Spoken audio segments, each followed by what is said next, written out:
அனைவருக்கும் வணக்கம். மாடி தோட்டத்தில் நாட்டு சுரக்காங்க. ஒரு சுரக்காய் நல்லாவே அறுவடைக்கு தயாராக வந்துச்சு. சுரக்காய் அறுவடை பண்ணலாம். இன்னும் பிஞ்சுகள்லாம் இருக்குது. 2 டிராகன் பழம் இருக்குது.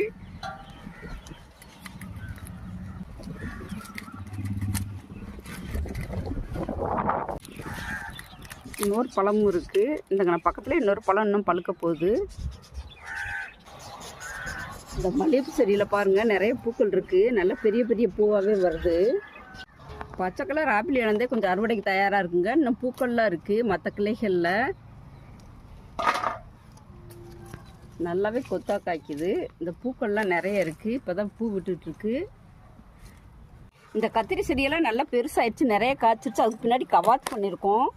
கவாத் பண்ணது பின்னாடி இப்போ காய்க்குதுங்க.